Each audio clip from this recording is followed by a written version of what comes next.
I would have thought the answer would just be yes, but I'm sure it's much more complicated than that. So, Joan has got a degree in both physics and maths, just to make us feel slightly less clever than we already feel. And he's going to be hopefully trying to unite the world of dark energy and holography and finish the night up for us before we do the question panel right at the end. One more thing. Really impressive towers, guys. I want to emphasise they do have to be able to stand up on their own, because I've seen a couple which look a little dubious. That looks quite impressive. So well done, you guys. But yeah, you. Okay, so hold on.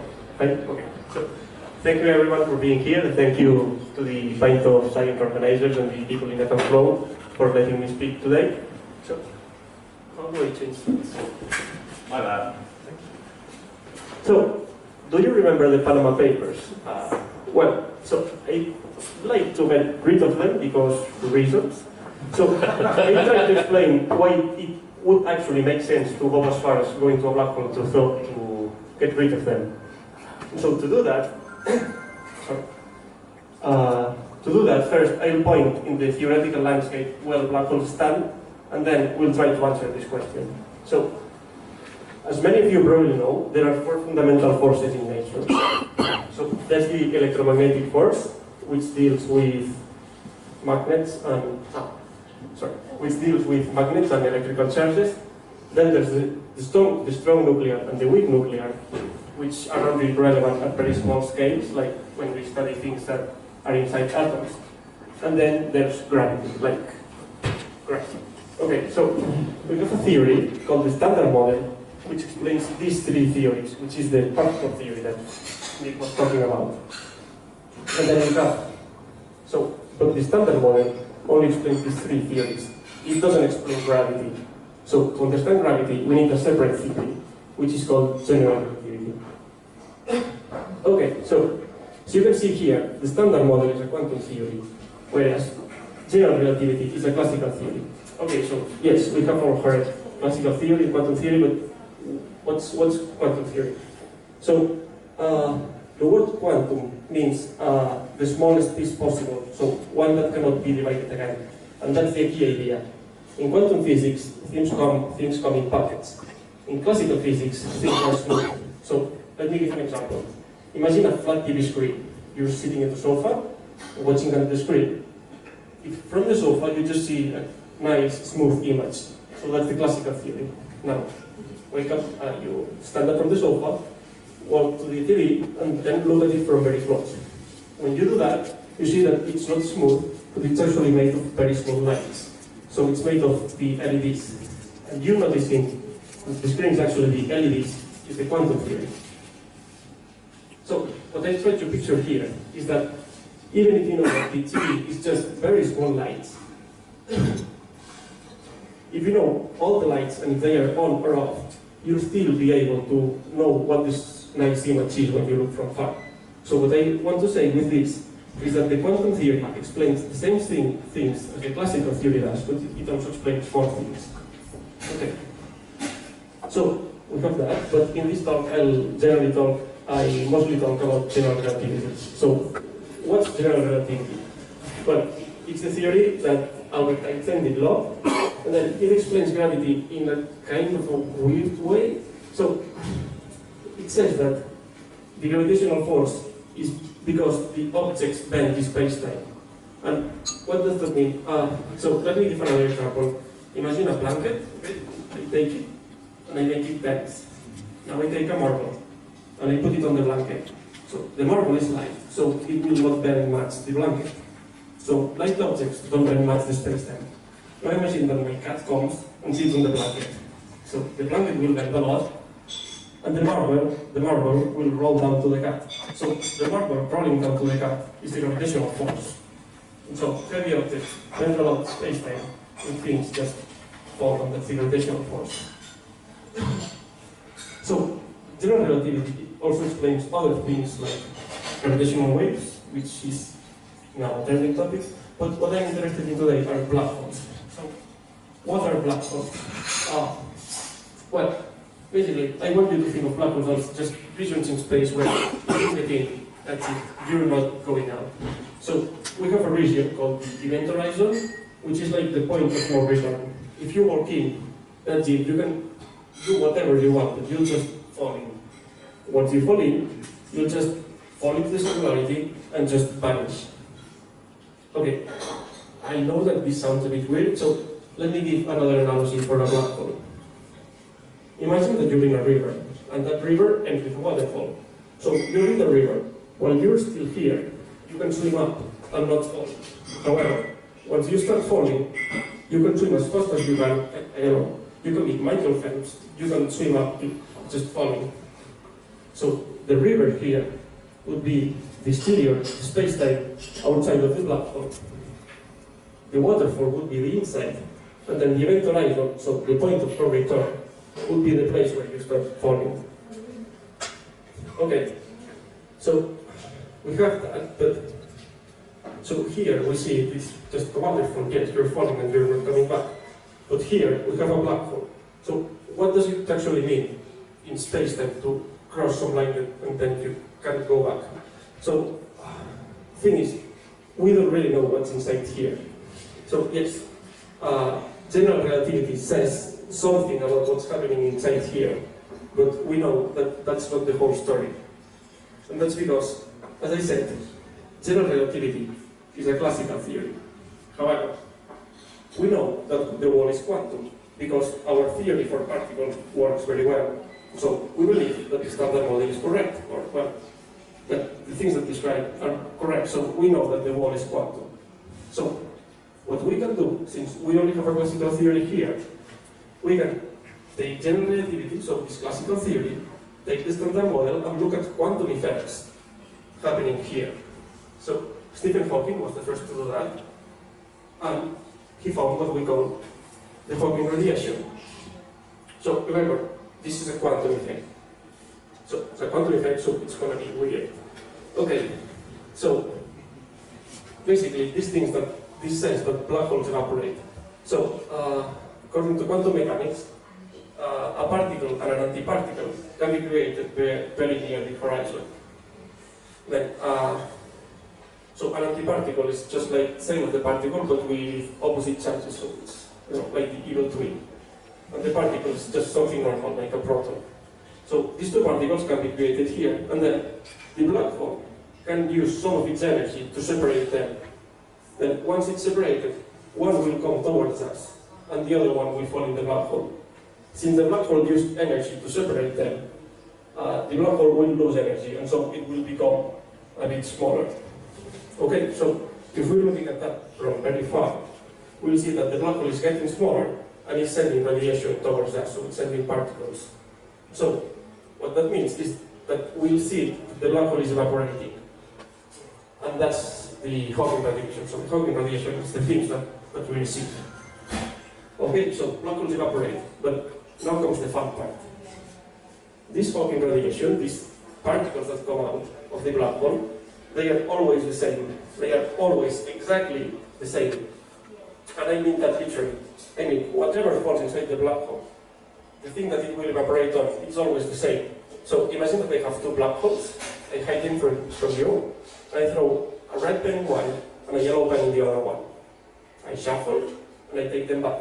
So looking at the radiation and how they evaporate, you'll never be able to know where I threw the red pen and where I threw the yellow pen. So with this I mean things that fall inside are gone forever, and we cannot recover them. And then the black hole just evaporates and it's gone. So things that fall inside are gone forever, for good. So imagine someone, I'm not in the Panama Papers, so don't call the MI6, but imagine someone that is in the Panama Papers.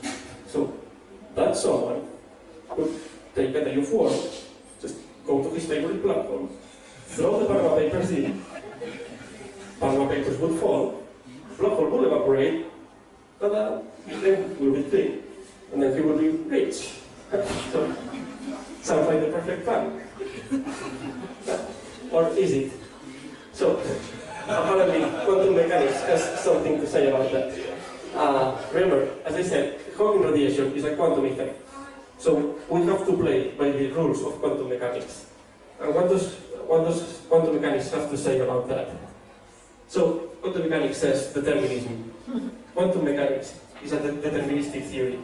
So and that means that we should be able to undo processes. So for example, imagine that we take something, hopefully not my life savings, and we set fire on them. So if we take all the ashes and all the smoke that come from burning that, according to quantum mechanics, we should be able to get back my cash.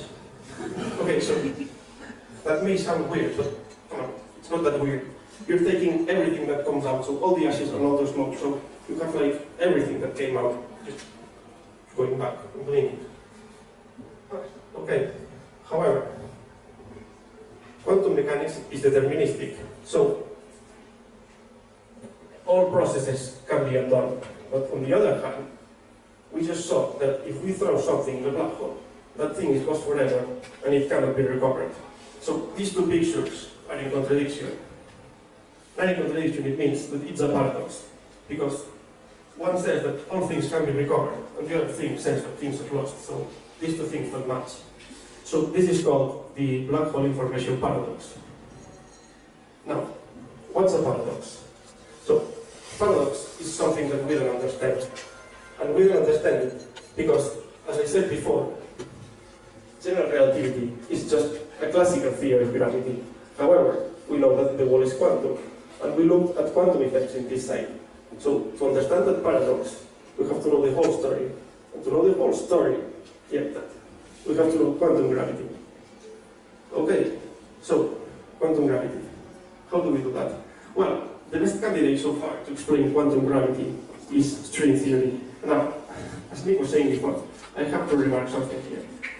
String theory has been around for many years, and it's a theory under development.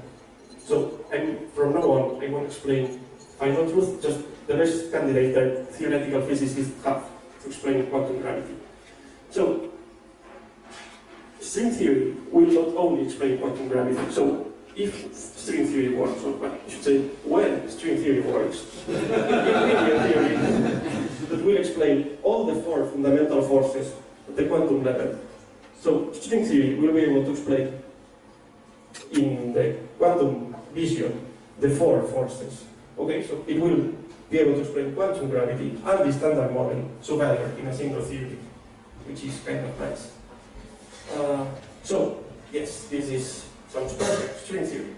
But what's the basic idea of string theory? So, well, my middle brother makes like unicorns and not made of cells, but you know, I start here anyway. So, unicorns, or us, we are made of cells. We know that cells are made of molecules. Molecules are made of atoms. Now, atoms have a nucleus and electrons. The atom is made of protons and neutrons. The nucleus is made of protons and neutrons. Protons and neutrons are made of quarks, and that's what we usually stop. So, our quantum theory, the standard model, says that we have fundamental particles, for example, electrons or quarks, and that's the smallest piece possible, the one that cannot be divided again. So, the LEDs in the TV screen. However, what string theory says is that actually fundamental particles, so for example quarks, are just tiny strings that, depending on how they are and how they vibrate, we see one particle or the other. So it just, string theory goes one level deeper. Okay, so remember, I introduced string theory because we have the paradox with quantum mechanics saying that things can be undone and throwing things in a black hole which are lost forever. So, what is the answer of string theory to that paradox? And the answer of string theory are fastballs. Okay, I should say another thing. As I said, string theory is under development and has been around for a while. The fastball proposal for black holes is quite recent, just a few years old, and it's a very active area. Well, not very. It's an active area of research nowadays of theoretical physics. But in fact, my PhD thesis is so far centered on the fastball proposal. So this is just work in progress that people are doing nowadays. So, fastballs. What's the fastball proposal? So, just like before, that we had the TV, you get close and you see the LEDs. What the fastball proposal says is that black holes are not really black holes, but when you get very close to it, you just see a lot of strings packed together, so a lot of string states. So imagine this phase. This eye would be the black hole. You look at it, just one dot. But then, if you go very close, so if we zoom in, we see that actually this eye, this single dot, is a lot of tiny dots, one next to the other. So that's the same idea with fast holes and black holes. If you look from far, you see a black hole. If you zoom, if you get very close to it, then you see that it's made of strings, so that it is a fast hole. Okay, so yes, fast holes. Black holes are not black holes are strings. So what does this solve? So the thing is that if we have a fast hole, when something falls into the black hole, so when something falls into the fast hole, then the strings inside just change a bit for the thing that fell, and they stay changed. So they keep track of the things that fell in. And then when the black hole evaporates, the radiation that is going out keeps track of how the strings were twisted inside. And so the radiation that goes out keeps track of the information of the things that fell in, and we can recover everything that fell. So my point with this is that information is not lost. The black hole evaporates. If you look at what comes out, you can recover the things. So that poor guy who thought that he would be rich, well, not today, because he goes to the black hole, throws the Panama papers in. However, someone who knows a lot of quantum mechanics just takes all the radiation, he will have all the information, so he'll be able to create the Panama papers again. That person will be still guilty and will hopefully go to prison. He probably belongs. So, just let me wrap up. So we have gravity. Then we said that gravity is explained by general relativity. General relativity says many things. One of the things that it says is that we have black holes, these regions in space-time where if you get in, you cannot get out anymore. Okay, and then we start looking at quantum effects in this black hole, and we see that black holes evaporate. And then, if we take into account the full quantum theory of gravity, so if we take into account string theory, we see that from the things that go out of the black hole, we can recover the information of what fell in. So, the answer to the initial question, can a black hole obliterate the Panama papers? The answer is no. Information is not lost. We can recover the things that fell inside. And just to finish, so I'm a theoretical physicist, so I cannot help it, but I know with some hardcore maths. So there's a theorem which all of you should know, and in fact, if you had known, you would have left already and not listened to my talk, because it would have just spoiled the answer to this question. And the theorem says that whenever there is a question in a title talk, the answer is always no.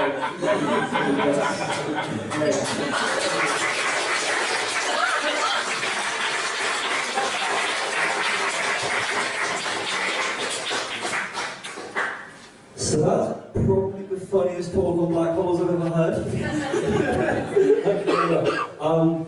Shall we try and disprove the theory and let's see if we've got any questions? No. Science is right.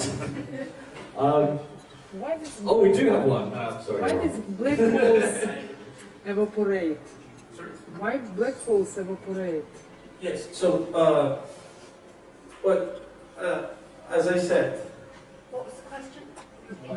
yes, the question is why black holes evaporate. So, well, it's a quantum effect.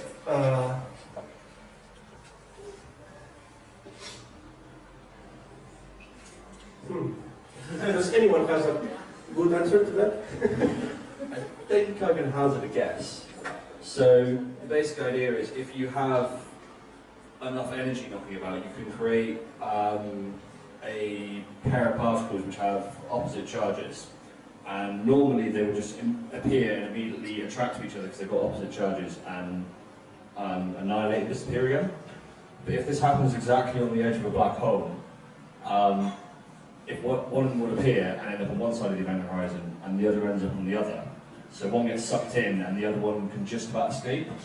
And then, because it's got nothing to, and because then you've then got something with mass to escape the black hole. Mass is energy, so then you've got energy leaving the black hole. I think that's about right. Yeah. Yes. Another way of seeing this is that the black hole could make particles, so have virtual particles here, speeding faster than the speed of light and just going outside. So because the gravitational force here is really huge. But yes, this is. Does that answer your question? Yes, I'm just trying to understand it. Does that presume that the black hole doesn't get any source from anywhere else to fit it more energy or matter? It's not a big thing. Yeah, so you're asking if the black hole doesn't get fed with yeah. So it gets fed with other things, but if you look at the black hole and nothing falls in, then it evaporates and it keeps getting smaller. So yes, things fall in, but I guess that there's a finite amount of things in the universe. So imagine that at some point everything has fallen in. So at that point it will evaporate and I guess at the end it will vanish. It's just not getting enough food, mate. Yeah, so another way of seeing this is when you saw the thought that if we have a very small black hole and it starts evaporating before other things can fall in, I guess it just can disappear. So, for example, in the LC, if hopefully it creates black holes, they will evaporate so fast that they won't swallow us.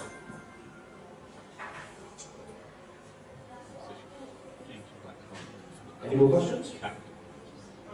Yes. I think you put your hand up earlier. This thing we were saying about measuring things that come out of a black hole, like you could measure what come in, or what sort of stuff is like falling in them? Like, do you mean like what do you mean is falling in them? Or just stuff just gravitate towards black holes? Or I got a bit confused. Just like what would fall into a black hole? What would fall into a black hole? Yeah, like Well, anything that is close. So anything that is close here. So I said so when there's you, a big massive, like a massive thing would just go in. Another black hole. Yeah, could literally anything just go into a black hole. yeah. So what I do know you this think? is a word. Like literally So I just think she's basically asking is, could like a very small black hole absorb like Like a a planet. star or a planet or an entire galaxy or something?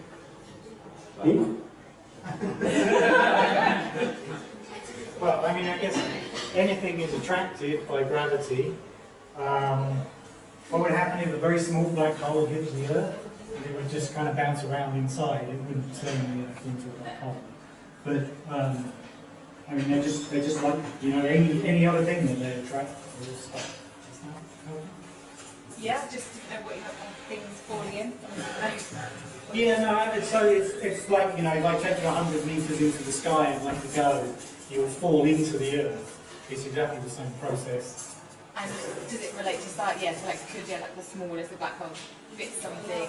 If it's absorbing energy, it fits something bigger. Well, so the smaller the black hole is, the less gravitational force it exerts on it. I mean, it's still pretty big, but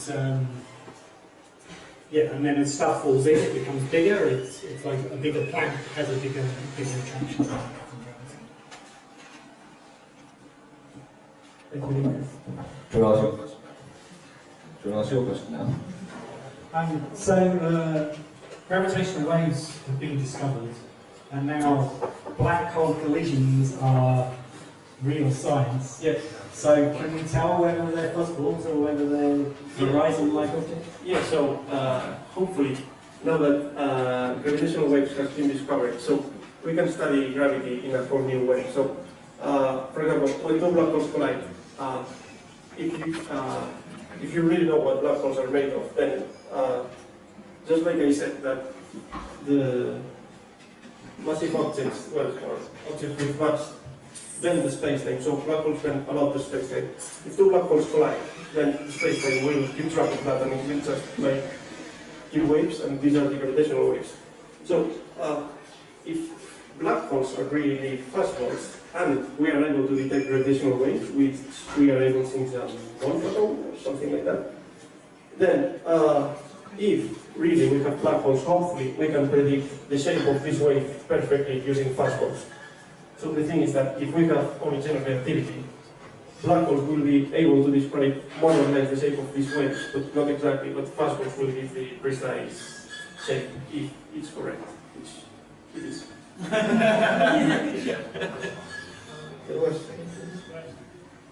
Basically, the possible theory is that the same as Stephen Hawking was talking about, which the black holes have hairs.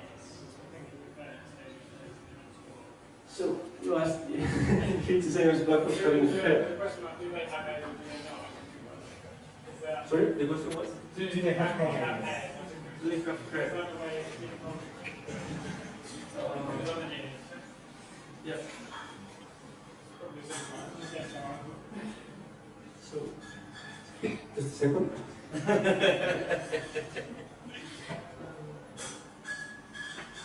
Okay, I think you've now officially stumped the scientist, which is probably worth a t-shirt. Yeah, if you want. Yeah, so I mean, the reason they don't have hair is because they have this horizon and stuff falls in, and so there's only the very limited properties that the horizon can have. If you get away, chuck the horizon, then these things actually look like planets, and you can have cities on them, you can have mountains, that's hair. So the fuzzball proposal is really saying, you know, you drop in the Panama Papers, and the Panama Papers sit on the surface of the planet, and you can go and pick them up again, roughly speaking. So yeah, it's exactly these things getting hair. So do you have one more component?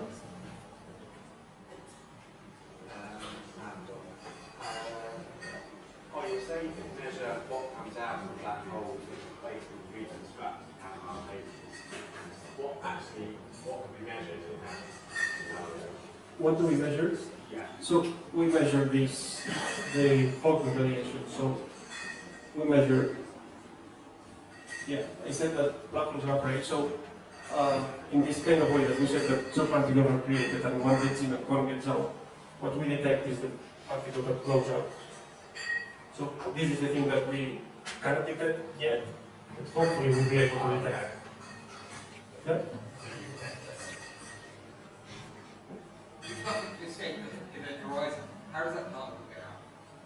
Sorry? If nothing can escape the event horizon, Yeah. how does that particle get out? No, because these two particles are created just outside the event horizon. So they're outside. Yeah, this is outside and then one comes in and one goes away. But Everything possible to happen. Just most of the silly things happen very small probability. But if you've got something where you say, this cannot happen, 0 probability, quantum mechanics will come along and say, no, no, I'm going to let everything happen. And so that's how it gets around these things.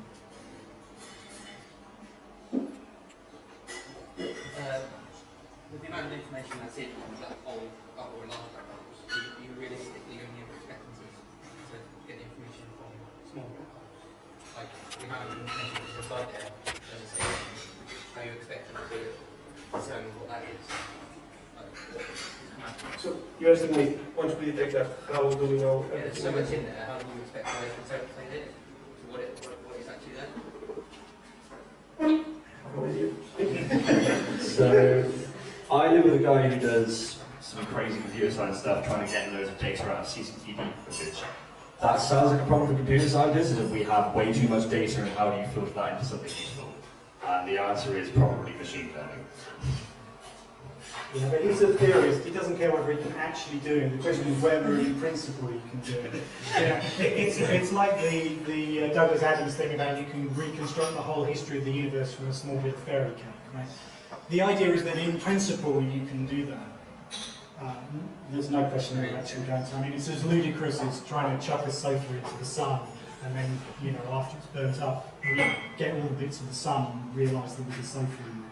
But it's just a question whether, in principle, it's possible. But do you think it might be more possible at a quantum level, quantum black holes or small, like really small black holes? Or Yes. No, that's right.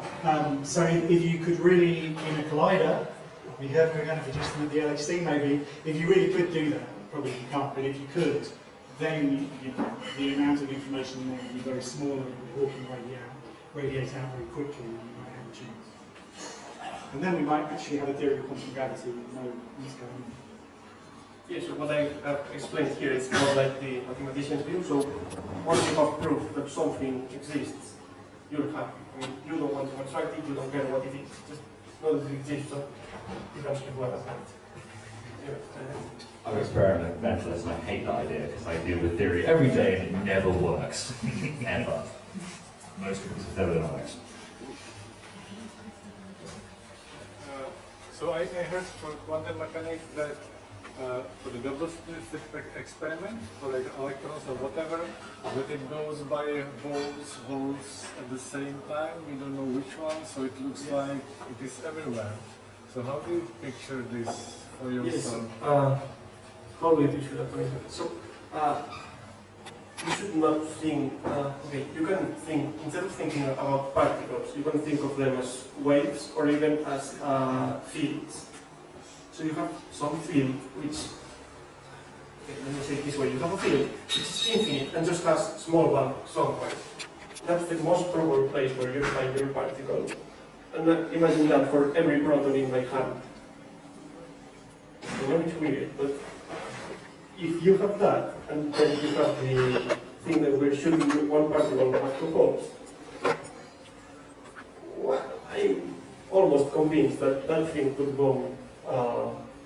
You know, that if you look at one side, you'll see that, and if you look at the other one, you'll see the other one. So another way of saying this is that sometimes the quantum theory, it's not that it doesn't make sense, but it's really hard to understand because we're used to so we're used to deal with macroscopic things. That's the classical theory. When you go like really close at the atom scale, you start to see some crazy stuff, which is because of quantum mechanics and some stuff. But for that, you should think instead of a particle, just think of a wave, and then some particles on one side and the other one, both in the other side. Okay, but the wave is actually everywhere. Yes, it's more likely to be around the piece we see, but after some time, if we don't look, it can be like inside the whole room, for example. We don't know where it is, and it is everywhere. Yeah, so quantum mechanics is more about probabilities. So you know that that particle exists, and so it's like this thing. We know that in 99.999% probability this thing is here, but it could also be somewhere else according to in quantum mechanics because it's all about probabilities. You know, not it could be, it is everywhere. Yes, it's everywhere, but the probability is so tiny that it's effectively as if it is here. Yes, Nick has a better answer. Well, there is a famous interpretation probably in quantum mechanics that you're hinting at. Physicists tend to sit back and say, can you actually tell me something that I can do to get that focus on the question you're asking? And the problem is that between the points where you look at the electron and it's in one place, you're not measuring it, so what sense does it mean to us where it is? And I know that we've evolved as monkeys to have this way of visualizing the world which works brilliantly at the scales we live at. But actually that table is made up of lots of tiny little dots with massive holes between them. It's not at all like what you think it is. And so it's not surprising when you go to very extreme environments like very short distances, very fast moving objects, that the laws start to change and your monkey brain just can't really envisage it.